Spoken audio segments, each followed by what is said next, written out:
네, 오늘은 요한복음 20장 봅니다. 20장 1절.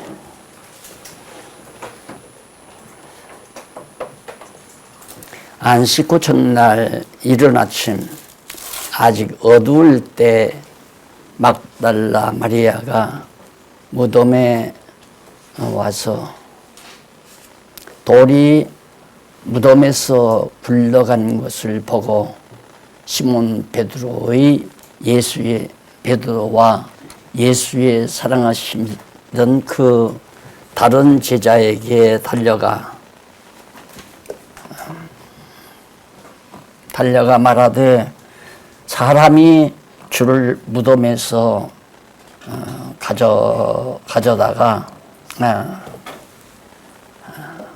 가져가 어디 두었는지 우리가 알지 못하겠다 하니 2절까지 봉독해드렸습니다.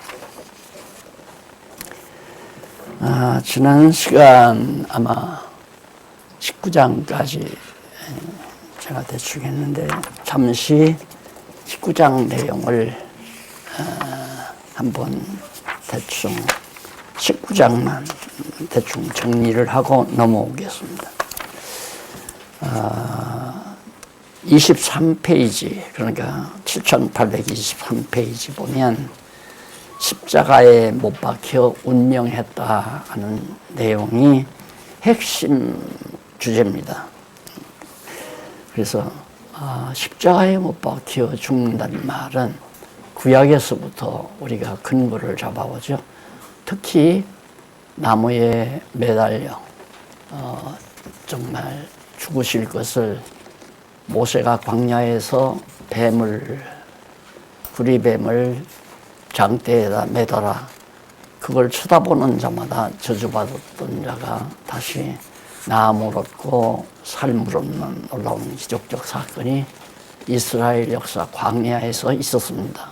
그게 바로 예수님이 나무에 매달려 죽으실 것에 대한 하나의 모형이었고 언약의 방법이었습니다. 그런데 그 언약대로 예수님이 십자가에 못 박혀 죽으셨다. 그런데 지난번 말씀드렸죠. 십자가에 못 박혀 죽는다고 하는 것은 세상 역사가 다 뒤집어져야 돼요. 그 말은 뭐냐면 헬라가 망하고 로마가 유대를 지배해야 된다 이 말입니다. 그러지 않고는 예수님은 돌에 말아 죽는다. 그러니까 적어도 그동안 여기 계신 분들은 대충 보니까 저하고 벌써 한 40-50년 같이 들으신 분이 거의 많으신 것 같아요. 제가 핵심 잡아서 꼭 꼬집을 때는 그게 굉장히 중요한 거구나 이렇게 생각을 하시고 이 시간은 항상 적어도 장로 권사님들 대부분 아니에요. 그러니까 무엇이 중요한가. 물론 그 위에 사건이 안 중요하다는 얘기가 아니라 십자가에 박혀 죽는다는 사건은 세상이 뒤집어져야 된다. 그래서 결국 역사라고 하는 것은 하나님의 뜻을 이루기 위한 하나의 방편일 뿐이다. 이것이 우리 성경 신학적 역사 해석이에요. 역사 해석 잘 다 못하죠. 역사학자한테 물어보세요. 왜 못하느냐면 다 어디 발굴을 해서 근거를 찾아야 되니까 그래가지고도 근거를 찾고도 그냥 역사 흐름 내용만 아는 거지 왜 동기와 이유와 목적 이런 것들은 전혀 손도 못 대잖아요. 그런데 우리는 그 당시의 세계라고 하는 것은 이 아시아권은 어두움에 가려져 있었으니까 유럽이라고 합니다. 유럽인데 서구지요.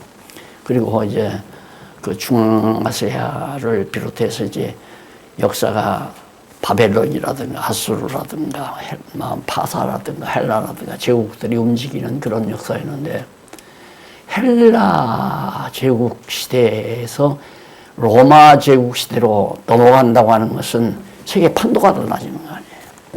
이게 그렇게 왜 그랬는가?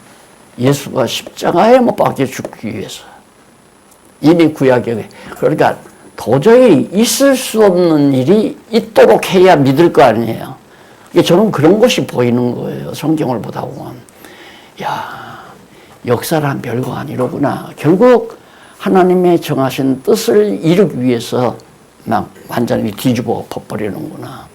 그래서 요즘 역사도 혼란스럽죠. 겁날 거 하나도 없어요. 그것이 하나님께서 정하신 뜻을 이루어가는 하나의 과정서입니다 하면 뭐 포탄이 당장 우리 주변에 떨어진다 할지라도 하나님께서 살릴 사람은 살리고 죽을 사람은 죽게 하고 그래서 세상 역사를 바꿔가지고 하나님이 정하신 뜻을 이루어 가야 하나님 당신 여호와가 계시될 거 아니에요. 그러니까 자 여기까지만 얘기해도 산다는 것이 결국은 여호와가 하나님 여호와이심을 깨달아 알게 하시려고 우리들이 지금 이 현재 보이는 역사에도 그러니까 지금 내가 이 부분을 왜 다시 잠깐 거론하고 넘어가려고 하느냐면 성경의 요한복음의 마지막 부분에 가서 그러잖아요. 예수님께서 있다고 여기서 행하신 일을 다 기록하면 쌓을 곳이 없다고 그랬어요. 이 세상이라도 모자란다 이랬는데 그러면 엄청난 내용이라는 얘기거든요. 그 가운데서 이제 핵심적으로 몇 개를 간추려서 이제 사도 요한이 기록한 거란 말입니다. 그러면 기록 안 한 건 사도 요한이 기록 안 한 건 하나님의 계시 아닙니까? 다 계시죠. 그러니까 헬라가 로마에 망했다고 하는 이 역사 자체도 계시예요. 그런데 그것이 성경에 기록이 돼 있으면 특별 계시라고 이제 학문적으로 얘기한 것뿐이고 기록이 안 돼 있으면 일반 계시라고 얘기한 것뿐이에요. 그러니까 우리는 계시 속에서 사는 거죠. 그러니까 이제는 이른 아침부터 이렇게 나오려고 애쓰지 마시고 그냥 텔레비 보세요. 텔레비 보면 세상 돌아가는 거 다 있잖아요. 거기서 하나님 살아계심을 알게 되는 그 정도 돼야 연구반이 되는 거죠. 그래서 나는 이렇게 좀 깨달아갑니다 하고 서로 나누고 이래야 되는데 자 그러니까 우리는 아직 어떤 단계냐면 세상 돌아가는 역사 속에서 아이고 나 죽으면 어떡해 아이고 은행에 돈 놔뒀는데 저거 다 쓰고 죽어야 하는데 저 아까워서 어떡해 이런 생각을 먼저 하게 되는 것이 우리들의 순수한 생각이죠. 그러나 성경을 전체 깨닫고 나면 그런 모든 사건이 아무리 두려운 사건이 뭐 지금 포탄에 들어서 어디에서 뭐 몇 마리 죽고 몇십 명이 죽고 몇백 명이 죽었다 해도 그런 역사라고 하는 것이 바로 하나님 여호와 살아계심을 계시하기 위한 것이다. 이렇게 되면 이제 바로 뭐 자기가 인본주의자인 것처럼 또 인권에 대한 아주 고상한 사상을 가지고 있는 것처럼 왜 기독교 신은 왜 사람을 그렇게 무참하게 죽이느냐. 이미 죽은 자들이에요. 이미 타라고 말하면 영적으로 죽은 자들이에요. 그냥 짐승 같은 인간들이 우글우글대고 사는 것이 우리 기독교 입장에서는 보편적인 인간이란 말입니다. 그러니까 여러분처럼 하나님의 말씀을 듣고 이 말씀이 왜 들리냐? 영혼이 살아있으니까 듣는 거거든요. 내 영혼이 살았으니까. 선악 갖다 먹고 죽은 영혼이 살아나야 하나님 말씀이 귀에 들어온단 말입니다. 그러니까 아무나 듣는 게 아니에요. 그러니까 내가 많은 사람에게 가르치려고 안 하잖아요. 10명이면 10명, 5명, 5명. 한 사람 놓고도 한다니까. 한 사람 놓고도. 남자는. 지금 요즘 목사님 두 분을 지금 몇 년째 한 사람 만나서 매주 한 번씩 만나서 근데 하나는 지금 바쁘니까 휴학을 했어요. 한 분은 매주 만나야 돼요. 그래도 만날 때마다 나는 목사님 안 계시면 안 되는데 왜 그러냐. 목사님 만나면 만날 때마다 뭔가 하나씩 자기가 얻어가지고 간다는 거예요. 나 같으면 그렇게 공부 안 하고 그냥 이거 딱 읽고 핵심적인 내용 몇 번 찾아와서 물으면 다 끝나는 것을 그렇게 어렵게 찾아와서 나한테 밥을 얻어 먹어도 미안하고 자기가 밥을 사주면 돈이 아깝고 이렇고 저렇고 그러잖아요. 내가 가만히 보면 돈이 없는다 싶으면 내가 사고, 차도 내가 사고. 세상 돌아가는 것을 보고 하나님 살아계신 것이 확실히 보이거들랑 그냥 졸업하세요. 졸업하라는 말은 선생님들이라 이 말입니다. 그래도 뭐 내 사랑하는 아들을 놓고 가르치든 내 아내를 놓고 가르치든 내 친구를 놓고 가르치든 동생을 놓고 가르치든 자기도 가르치면서 가르친다는 게 말 잘해야 가르치는 게 아니에요. 원리를 알면 이래서 이렇고 이렇단다. 지금 말해 주지 않았어요. 야, 헬라 제국이 얼마나 강한 제국이냐. 지금 지금 유대민족까지도 헬라어를 쓰잖아요. 그러니까 언어를 바꿔버려야 문화가 바뀌는 거거든요. 그래 외정치하에 일본 사람들이 한국말 못 가르치게 했잖아요. 그래서 나도 국민학교 들어가 있어. 각이 국계고 난이 눈에노 이거 배우다가 독립해버렸잖아요. 해방됐잖아. 그래서 일본말을 내가 잘 못해요. 글씨도 잘 모르고. 다행이죠. 초등학교 들어가서 한 2, 3학년까지만 했어도 뭐 일본 가기국에는 그거는 초보니까 학교 들어가기 위해서 공부한 거죠. 언어를 바꾸잖아요. 이게 헬라 제국이라는 것이 그 당시에 서구에서 얼마나 강력한 제국이었나 알 수 있잖아요. 그런 제국이 로마가는 원래 지금 이탈리아 반도에 로마가 있잖아요. 도시국가였어요. 협의는 조그만 도시국가가 어떻게 제국이라고 하는 헬라를 무너뜨립니까? 그것도 불가능한 거예요. 이것도 하나님의 능력으로. 그 이유가 뭐냐? 예수님 십자가에 못 박아 돌아가시기 위해서. 그냥 놔두면 돌로 때려 죽이지. 지난번 말씀드렸잖아요. 그러니까 이런 면들을 여러분들이 자세하게 이제 역사와 학교 다니면서 뭐 서양사도 배우고 동양사도 배우잖아요. 그런 것들을 배경 깔고 이렇게 조리를 하다가 보면 그런 이제 엄청난 영양제, 엄청난 영혼의 영양제를 하나하나 습득할 수가 있는 거죠. 그래서 영혼이 건강해지는 거 아닙니까? 그래서 한만 옆에서 천하 없는 얘기를 해도 웃기지 말아라. 이게 내공 아니에요? 절대 흔들리지 않는 중심. 이게 내공이라고 그러죠. 누가 뭐라고 해도. 그러면 현재 세계 상황은 어때요? 아니, 이스라엘 국가가 독립된 지 얼마나 됐어요? 이제 몇십 년밖에 안 됐는데, 그거 하나를 주변국가 돈 많은 이란, 이라크, 그런 나라들이 그거 하나를 처치를 못하고 소련 같은 강대한 나라도 안 되잖아요. 왜? 하나님께서 이스라엘 국가를 마지막 이제 역사 속에서 한번 들어쓴다는 성경의 언약이 있어요. 그래서 내가 그랬잖아요. 이스라엘 역사 상황을 항상 뉴스를 볼 때마다 우리는 잘 살펴볼 이유가 있다. 그럼 거기에서 야, 진짜 하나님이 살아계시구나 이런 거 알 수 있죠. 자, 그래서 이 부분을 한 번 더 정리하고 넘어가려고 생각을 합니다. 그래서 19장 28절로 37절은 성경대로 다 이루었다며 운명했단 말. 또 뼈도 하나도 꺾이지 않고 이미 구약에 예언되어 있어요. 예수님이 이제 들려서 운명을 해도 뼈를 꺾지 않는다. 이 말이 왜 중요하냐면 헬라 제국의 사형법은 그게 아니죠. 유대인의 이스라엘의 사형법인데, 이제 로마의 사형법은 십자가에 못 박아의 최고 극형이죠. 못 박아 죽이고, 이제 보통은 일반적으로 일주일 간대요. 그냥 물만 박아서 양발과 양손에 못만 박아서 놓으면 일주일이 가는데, 이 피가 다 잦아서 해수가게 쭉 아주 몸이 뼈에 딱 달라붙어가지고 그렇게 운명을 하는 아주 극형이죠.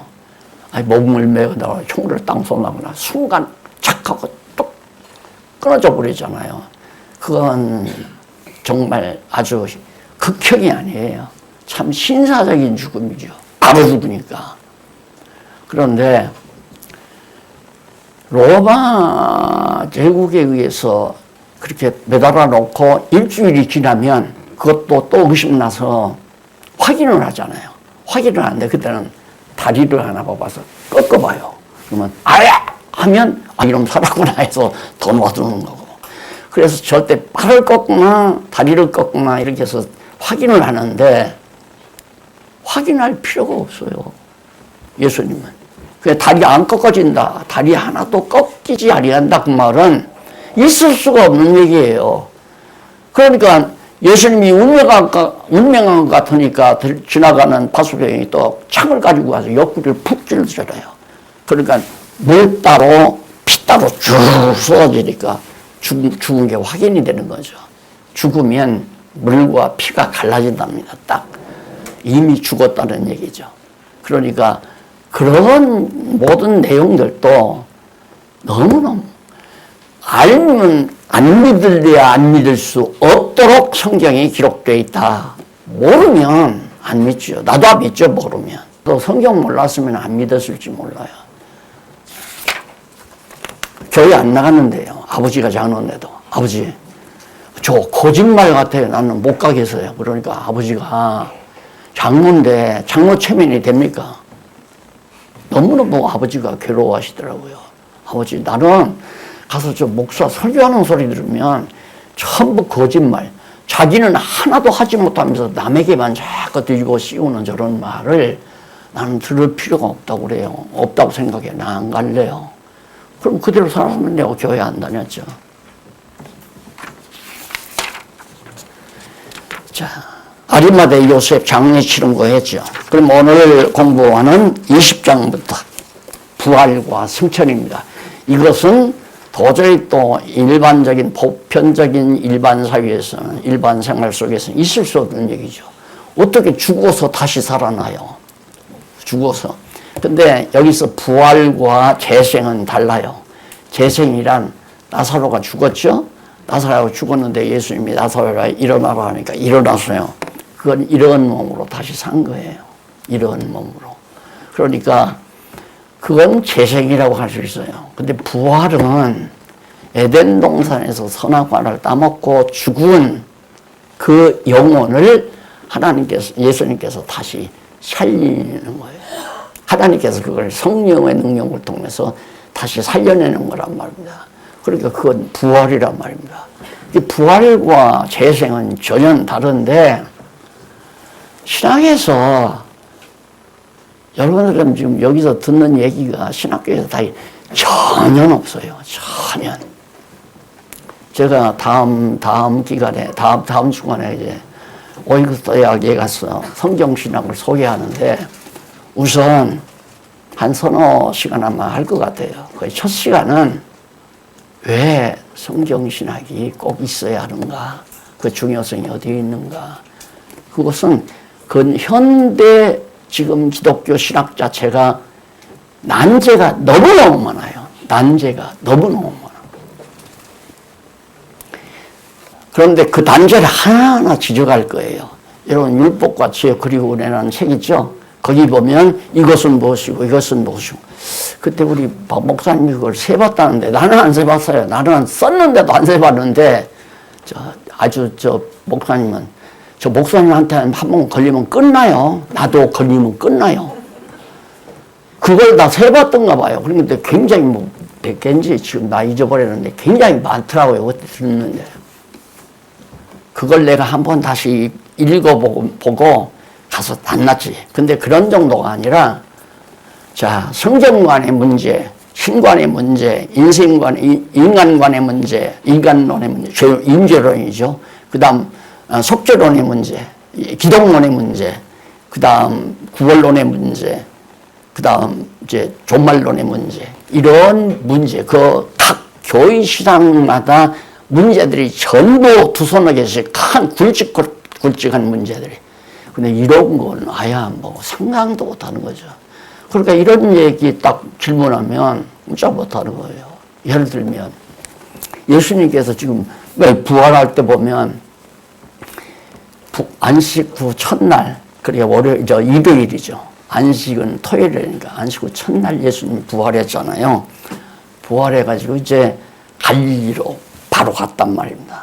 그리고 가신 것도 아니에요. 부활체는 그냥 무덤에서 어제 이제 지난주에 말씀드렸죠. 무덤이 큰 바위돌로 막혔는데 그것이 굴러나갔다. 그러면 우리가 막혀 있으면 못 나가잖아요. 못 나가는데 예수님이 나가려고 안에서 밀어가지고 예수님이 얼마나 근육이 많고 힘이 좋았는지 모르지만 예수님 혼자서는 굴러 넘길 수도 없는 그런 바위돌 아닙니까? 큰 바위돌로 꽉 막았으니까. 그리고 그냥 놔뒀으면 모르지만 전부 다 붙여버렸는데 개미도 못 들어가게. 그걸 어떻게 밀어내요? 근데 아침에 마리아가 찾아올 줄 알고 그런 거 보면 참, 그래서 여자분들이, 아내들이 남자를 버리지 않고 사는 것은 남자들보다 훨씬 의지도 굳고 정절도 강하다라는 것을 나는 김여숙이 보면 내 곁에서 뭘 보았다고 그렇게 끝까지 지금까지 살았는지, 그리고 어떤 데 물끄러미 쳐다볼 때 제가 고생시킨 건 아니지만 고생 많이 했거든요. 예. 교회 한다고 한 20년 동안 돈 한 푼을 무더기로 이거 생활비하라고 봉투를 갖다 준 적이 없으니까. 그러니 얼마나 고생이 많았겠어요. 그리고 딸들, 이거 집안 얘기하려는 게 아니라 막달라 마리아가 베드로가 찾아와야죠. 베드로가. 얼마나. 또 사도 요한이 찾아와야죠. 사도 요한은 예수님 있으면 품에 안기는 데보다 남자가. 예수님은 또 가만히 계셔, 품에 안겨도. 그렇게 사랑받고 관심받고 사는 남자라는 사람들이 도죠. 들이가 아니라, 근데 막달라 마리아가 찾아가단 말이야. 왜? 그분들이 다 장례를 위해서 미리 다 기름 바르고 그랬잖아요. 예비 다 했고, 끝까지 또 따라갔고, 무덤까지. 그러니까, 안식 후 첫날 일요일 날 아침에 새벽에 예수님 무덤이라도 좀 가서 먼 밑으로라도 봐야 되겠다 갔다가 무덤이 확 열렸으니까 막 뛰쳐간 가. 아무도 없는데 옆에서 천사가 나타나서 누구를 자느냐고 그러니까 예수님을 자. 벌써 부활해서 갈릴리로 갔다. 그거에 맥혔으면 못 나와서 그런 게 아니라 막달라 마리아가 그걸 확인해야 되잖아요. 예수님이 살았다는 사실을. 그래야 소문이 또 퍼지죠. 이 마리아도 착각을 한 거예요. 틀림없이 누가 예수의 무덤을 이렇게 버리고 저 수직원들이 잠든 사이에 제껴버리고 시신을 갖다가 옮겨놨을 거다. 어디다 던질지 모르겠다라고 시작하잖아요. 그런데 가가지고 딱 보니까 갈릴리 요셉가에서 마리아와 제자들에게 빈 무덤을 보여주잖아요. 부활했다를 확증이죠. 그리고 11절로 18절 우는 마리아에게 두 천사가 부활한 주가 나타나 보여줍니다. 부활하신 주님이 또 나타나서 천사와 부활하신 예수님이 나타나서 보여줘요. 그 부활한 사실을 알고 가서 마리아가 이제 제자들 베드로와 요한에게 나타나서 이제 얘기를 했단 말입니다. 그래서 제자들에게 나타나 표적을 보여주며 표적을 보고 도마가 안 믿으니까 도마한테 예수님이 야, 손 한번 만져봐라. 그래요. 손 한번 만져봐라. 그래도 손을 못 잡고 있거든. 그때야 믿는 거예요. 그러니까 너는 보아서 믿느냐? 보지 않고 믿는 것이 더 복되다. 이렇게 예수님 말씀하잖아요. 자, 우리 강남교회 목사님들 뭐 2달에 한 번씩 연구 모임을 가졌잖아요. 그러니까 우리 이 모임도 이제는 매주일 안 모여도 돼요. 한 2달에 한 번씩 이렇게 모여서 왜 연구원이니까 내가 과제를 냈어요. 야, 이 부활해도 못자국이 그냥 남네? 뭐네, 손에. 그러면 예수 잘 믿는 군목이 군대에 가서 목사이라는 군목이 있잖아요. 군목이 전쟁터에서 다리가 부러졌다. 그럼 부활할 때 다리 부러지게나 뭐냐. 한번 연구해서 누가 발표해봐라. 그 시간 발표하라니까 아무도 못하는 거예요. 그러면 자야지 뭐. 나는 해답 못하면 연구하라고 그러거든. 이유를 연구하는.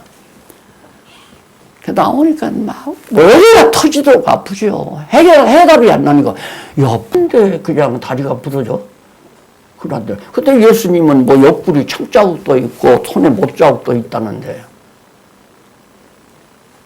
나중에 그게 표적이야.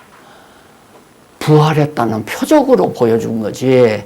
부활체가 무슨 흔적이 있느냐. 부활은 남자도 아니고 여자도 아니고 신령한 몸인데 그때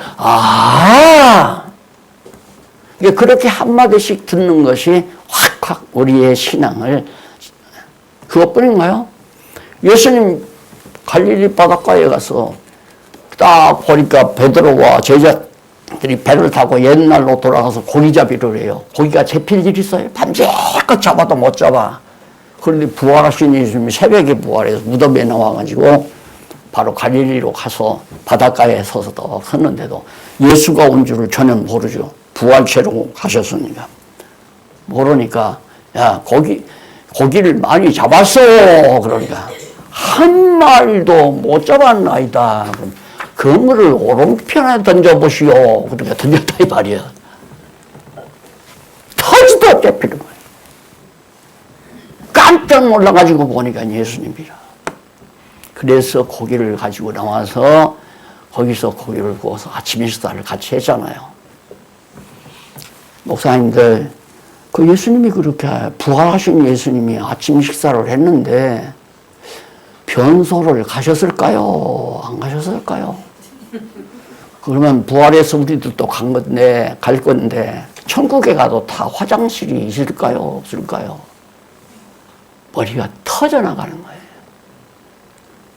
아니, 나는 이제 못 알으니까 연구들을 하고 난 들어가서 잔단 말입니다. 그런데 내 방에 쫓아와서 목사님 하나만 가르쳐 주십시오. 우리는 도저히 모르겠습니다. 그러면 2달 후에 가서 2달 동안 한번 연구해 보십시오. 안 알려줘서요. 그렇게 해서 나중에 그 먹은 것은 예수님이 부활했다는 사실을 확실히 증거로 보여주기 위해서 안 먹고 그냥 있으면 유령인 줄 알 거 아니에요. 유령. 그래 먹고 같이 이제 생활을 한 거지만 여기 표적이다.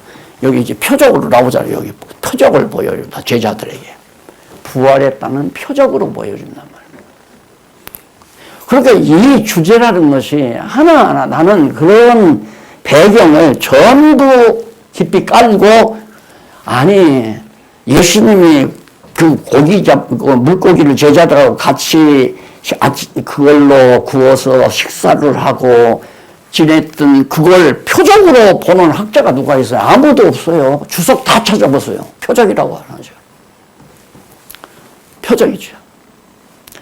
그래서 표적을 보고 도마가 믿으니까 그때야 기록한 목적을 알려줘요. 이걸 왜 기록하느냐?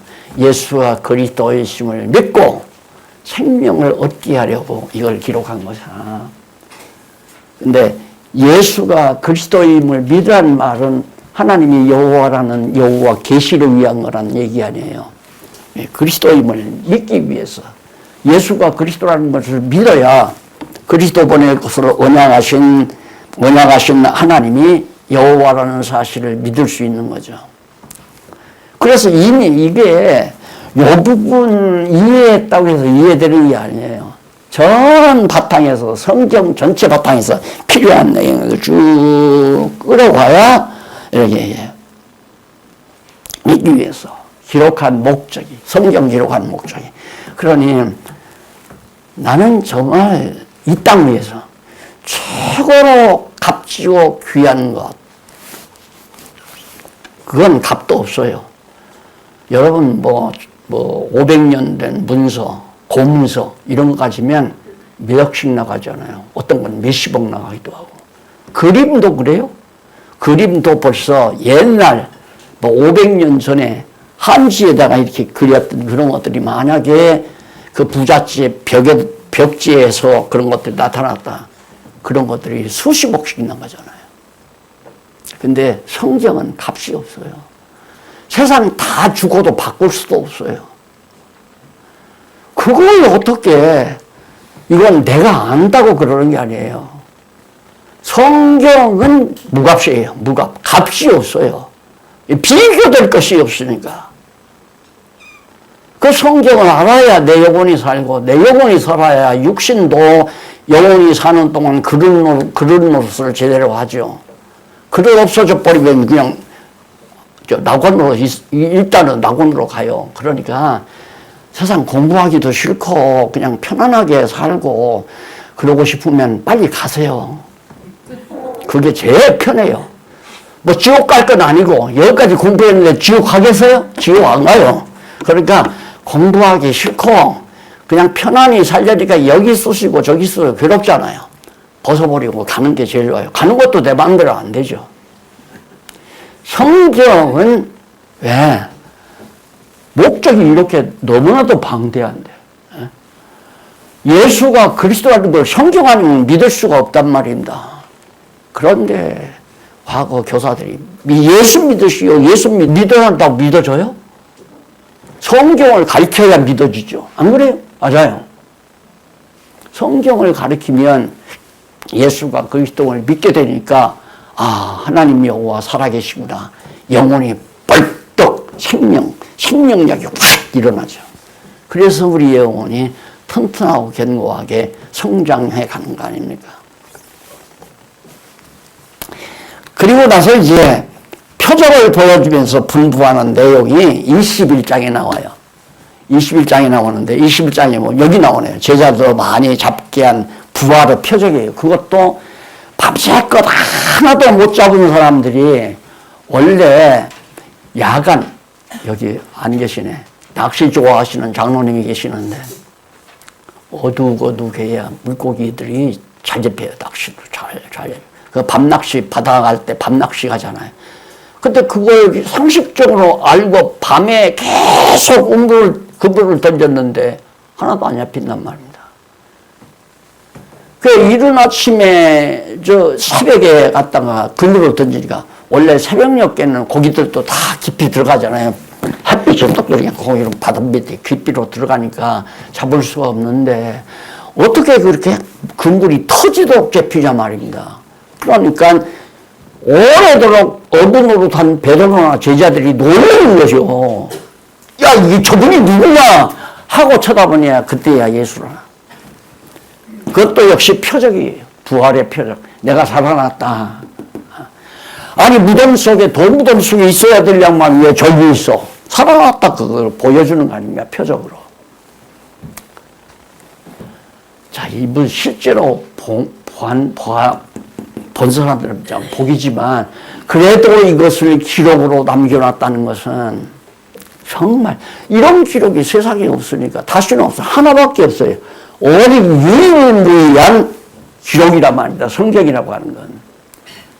무슨 뭐 이 땅에 고전이 많지요. 문학적 고전도 있고 뭐 종교적인 대중종교적인 고전도 있고 그러지만 성경과 비대할 수 있는 그런 고전은 존재하지 않아요. 그러니 다시 여기 젊은이들이 없네요. 장가하고 시가거들랑 자식에게 돈 많이 벌어서 아파트 2~3채씩 물려주려고 생각하지 말고 성경 딱 정확하게 깨닫고 살 수 있도록 물려주면 그건 하나님 그 다음 책임지잖아요. 하나님께서. 왜? 성경 알면 오직 그러면 하나님을 의지하고 살 거 아닙니까? 그러면 하나님이 다 책임지려니까 그렇게 기르지만 그것도 부모가 여러분 경험하지만 아무리 잘해주려고 해도 말 안 듣잖아요. 그러면 말 안 듣는다고 해서 가만 놔두면 안 돼요. 적당한 때 뭐 아버지 생일, 방법도 내가 일러드리게 아버지 생일이든 어머니 생일이든 찾아오거든 따끈하게 차 한잔 맛있게 음식 먹고 차 마시면서 애야 오늘 생일을 만나서 너희들에게 내가 꼭 할 말이 있다. 어머니 뭐예요? 생일날이니까 이제 효성한다고 왔을 거 아닙니까? 그때는 벌써 마음이 뒷문이 열려 있어요. 그러니까 그때는, 야, 내가 성경을 알고 보니까 나는 정말 너한테 오직 성경 내용을 전해주지 않고 눈을 감는다는 것은 도저히 내가 용납이 안 된다. 그러면서 한번 연기라도 해보세요. 눈에서 눈물이 둥둥둥 떨어지고. 말 안 들으니까 저 새끼 저거 부모 말을 되게 안 들어. 그리고 해버리면 더 나가죠, 더. 어머니, 아버지 필요 없어. 그 다음에 생일날도 안 와.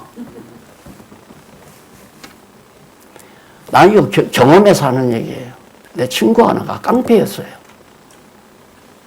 성경고등학교 다니고 시간학교 다닐 때 이북에서 온 깡패였는데 나하고 동창이에요.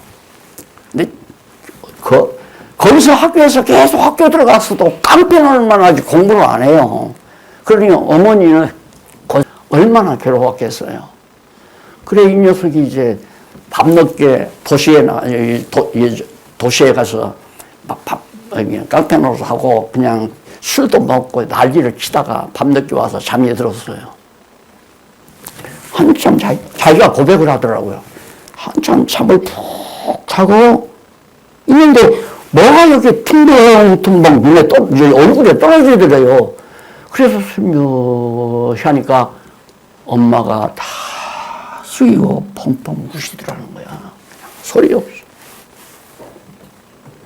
그 눈물을 머금고 그때부터 확 돌아서 버렸죠. 그리고 몇 년 만에 만났는데 여기 이제 서울에 와서 저 도남동에서 큰 교회 목사 한다고 연락이 왔어요.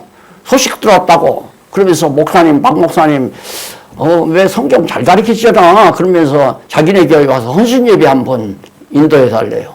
그래서 갔다 와서, 야, 참, 또 다 그런다고 다 그렇게는 안 되겠죠. 하나님이 그것도 해 주셔야지. 어쨌든, 어머니의 그 진심, 내 아들에게 이 신앙만은 하는 그 진심이 그냥 기도하다가 어머니의 목매인 눈물이 아들의 얼굴에 떨어지는 눈물방울이 아들을 감동시키는, 지금 성경이 얼마나 중요한가 이 얘기를 하면서 가장 최고로 중요하다. 그러니까 오죽하면 제가 아무것도 지금 내가 아무것도 지금 목적하지 않아요. 오직 성경을 오신 여러분들에게 확실하게 분명하게 거짓 없이 그렇게 알려드리고자 하는 그 중심 하나밖에 없어요. 그거 지켜지면 다른 모든 것은 다 하나님이 알아서 정리하신다. 그 확신을 가지고 사는 거죠. 예, 고기 잡은 제자들과 조반을 먹는 부활의 표정. 그것도 조반을 먹는다는. 부활하는 사람이 뭘 먹어요? 물고기나 구워서 먹는 게 부활처라면 나는 부활하는 거예요. 물고기 먹기가 얼마나 또 힘든데요. 가시가 한번 목에 걸려버리면 힘들어요. 그것도 병원에 가야 돼요. 할 수 없이 맛있으니까 먹지만은 부활에서도 또 그런 걸 먹고 살아야 한다면. 근데 요한계시록에 보니까 부활하면 에덴 동산에서 먹던 생명과가 바로 천국의 생명과가 계속 열리는, 생명수 강가에 생명과가 쭉 매달 그것만 따먹는, 그 따먹는다는 것도 지금 우리들이 감 따먹듯이 따먹는 게 아니에요. 그냥 먹으면, 늘 먹으면 생명과처럼 우리에게 영원히 사는 영양분을 우리에게 공급해주는 그거죠. 그런데 무슨 물고기를 구워 잡아서 부활한 양반이에요. 그럼 화장실 가야 할 거 아니에요. 화장실 안 가죠. 왜? 다 산화될 수 있는 거죠. 그러니까 그 다음에 이제 제자들이 모여있는 상태, 세 차례 베드로와 사랑을 확인하면서 양을 먹이라. 너 나 사랑하냐? 사랑하냐? 왜? 세 번 부인하고 도망가 버렸잖아요. 그러니까 예수님께서 너 날 사랑하냐? 그러니까 네, 내가 주를 사랑합니다. 너 나 사랑하냐? 이제 양심이 찔리는 거예요. 내가 예수님 부인하고 갔는데 내가 주를 사랑하는 줄을 주께서 아십니다. 그렇게 확인하고 면서 너 나 사랑한다 하니 내 양 먹이라. 그 말은 사랑한다고 했으니까 조건적으로도 양을 먹이라는 얘기가 아니에요. 너 내가 넣고 부활 승천하는 나의 양들이 이 땅 위에 많다. 그러니까 목사님들이 모이면 우리 양들이 참 많아. 나는 양들이 참 많다고 그래요. 그 말은 교인 수가 많다는 거예요. 네 이야기냐, 그게? 그게 네 이야기냐? 그러니까 목사들이, 아예 부흥사들이 와서 그래요. 목사는 양의 목자니까, 목자가 양을 기르는 건 필요할 때 잡아도 먹고, 털로 깎아서 팔아서 용돈도 쓰고 하려고 하는 거 아니냐. 그러니까, 양들, 쉽게 말해서 성도들 껍질 벗겨서 구두 만들어 신고 다니도 되고. 여기는 양을 먹이라고 했지만 내 자를 뺐어요. 글자가 좀 길어가지고. 내 자를 쓰면 좋은데 양을 먹이라. 내 양을 먹이라. 네 양 아니라 내 양을 먹이라. 그러면 내 양 먹이는 건 목동이에요. 목자가 아니에요. 우리는 목동이지 목자가 아니에요. 그래서 목사란 말은 목자라는 말보다 더 좀 선생이니까 목자는 사람이지만 그냥 사람이란 논자를 쓰지만은 목사는 스승사사를 쓰니까 상당히 근사하잖아요.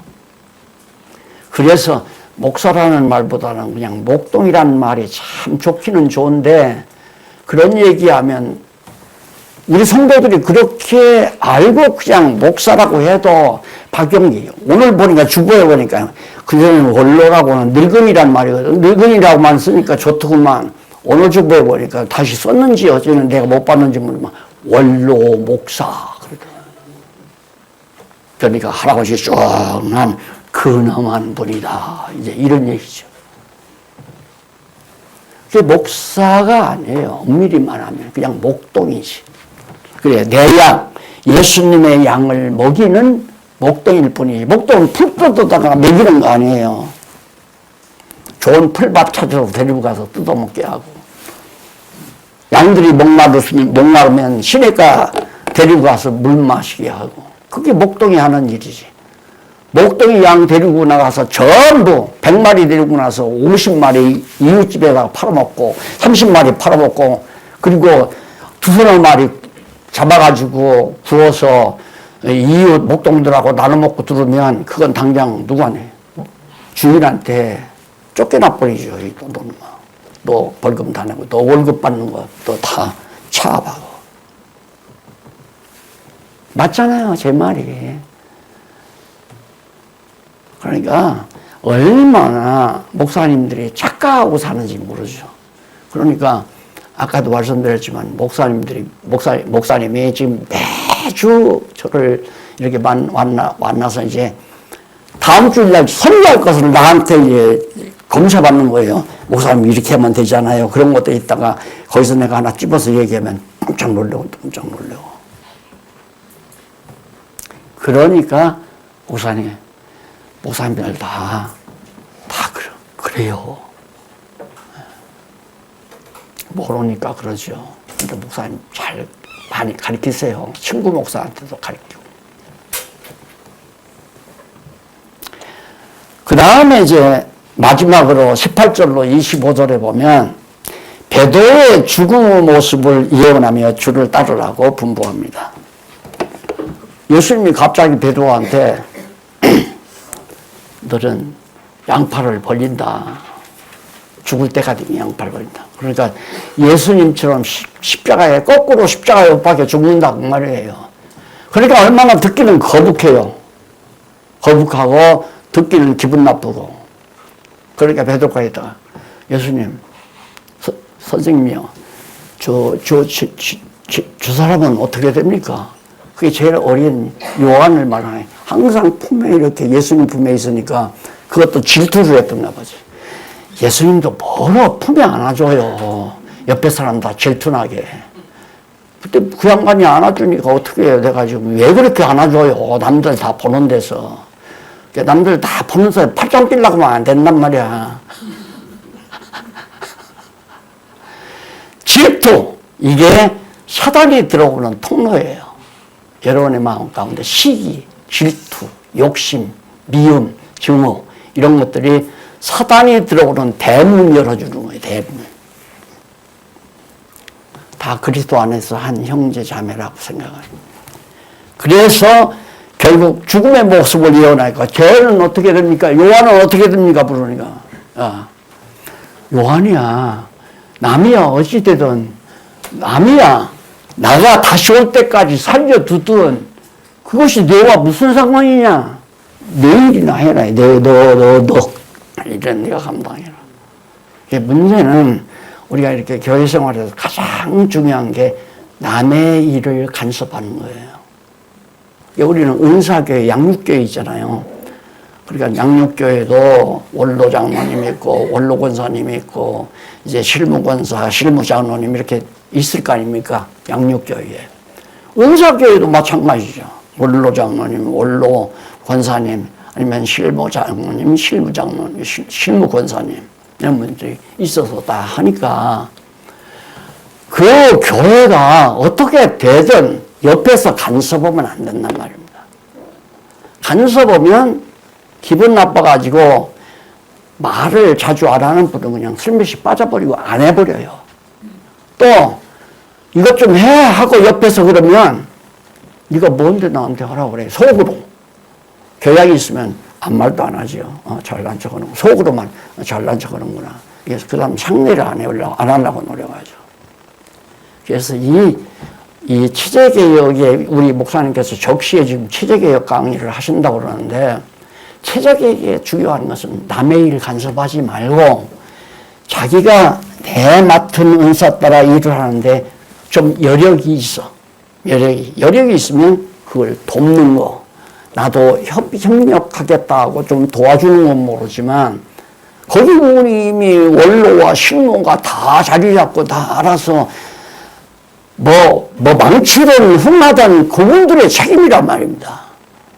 그래야 책임감이 오고 사명감 따라 하는 건데 엿보세요. 베드로 예수님께서 그렇게 가르쳤는데도 죄는 어떻게든 너 팔 벌리고 죽는다는데 죄에 무슨 상관이냐. 이것이 바로 요한복음 마지막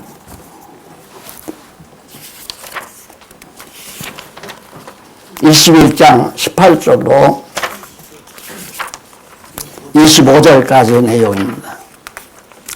다음 시간에는 사도행전 1장 1절로 11절까지 이건 이제 아래 다음 내용과 아주 잘 밀착시키는 중요성이 있으니까 이걸 통해서 이제 사도행전을 공부할 수 있는 통로를 견고하게 만드는 시간으로 그렇게 가져보려고 생각합니다. 기도하십시오. 살아계시는 하나님 아버지, 오늘도 이처럼 우리에게 귀한 말씀 기록으로 남겨주셔서 우리들이 읽고 깨달으며 함께 감동했습니다. 하나님 아버지, 필요할 때마다 꼭 기억나게 해주세요. 보혜사 성령이 우리를 꼭 붙잡아 주시고 진리 안에서만 거할 수 있게 해주세요. 예수님 이름으로 기도드립니다. 아멘.